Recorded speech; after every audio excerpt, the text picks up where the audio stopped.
Assalamu alaikum wa rahmatullahi wa barakatuhu. I hope so, students. All of you are doing great. This is your maths class. Let's get started. Bismillahir Rahmanir Rahim.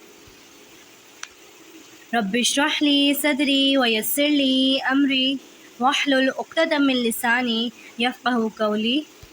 Rabbi zidni ilma. Allahumma faqihna fid deen. Ameen. Unit 5 Properties and 4 Operations. Students, read your page, notebook page. Write date, day, and Bismillah. Write classwork. Chapter is Unit 5 Properties and 4 Operations.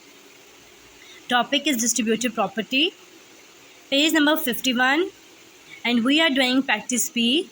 Question number 2. Solve the following by applying distributive property. Students, today we are going to be covering the distributive property of multiplication. The distributive property is going to help you with your mental math skills and your general multiplication skills. Let's solve some parts. In part B, you can see we have 53 times 6.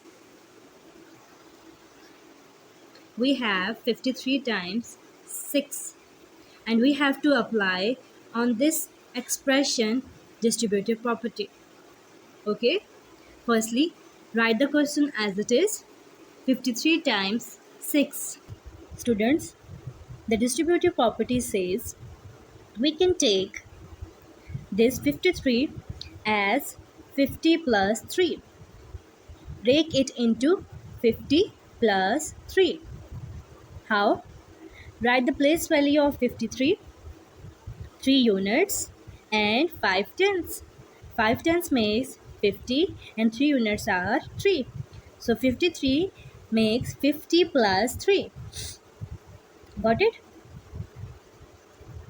Now, we can multiply that broken down 53 by 6. So we would first do 50 times 6 plus 3 times 6. 50 times 6. 6 5s are 30. And how many zeros in 50? Just one. So write it there. 1 0. Okay. Then write the sign of plus and multiply 3 with 6. 3 6 are 18. Now add these two numbers. 300 plus 18. 300 plus 18 gives us 318. Students, do you know that?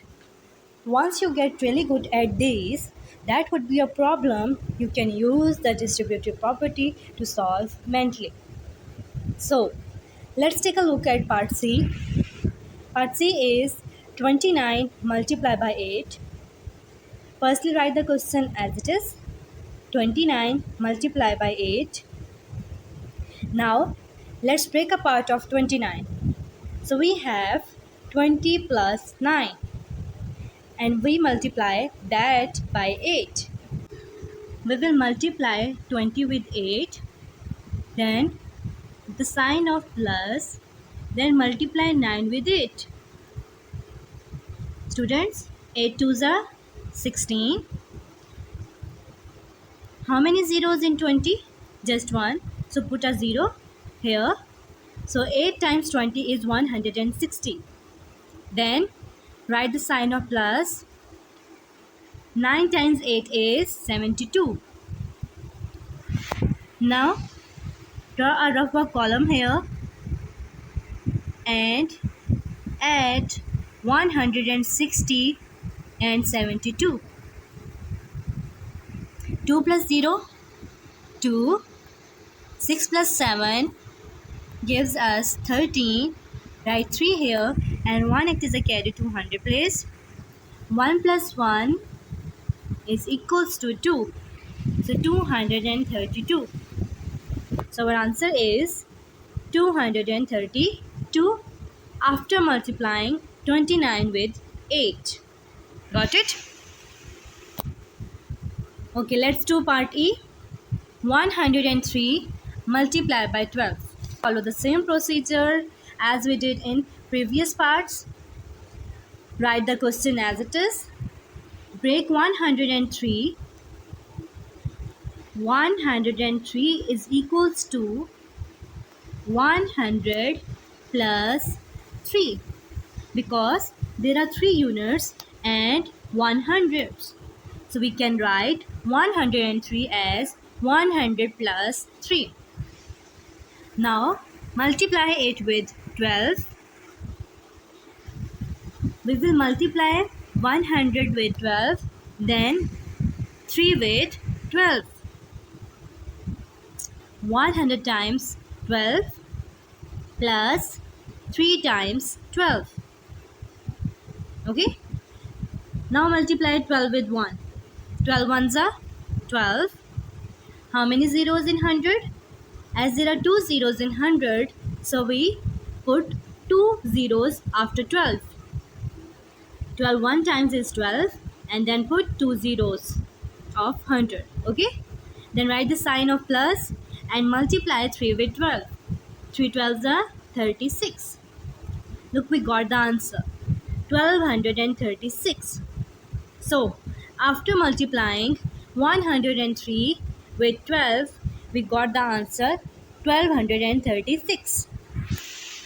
Got it? Okay, students. Your homework is you have to do part C on your notebook and also do the practice of classwork on rough copies. Okay? Jazakallah. That's all for today. سبحانك اللهم وبحمدك أشهد أن لا إله إلا أنت أستغفرك وأتوب إليك. السلام عليكم ورحمة الله وبركاته.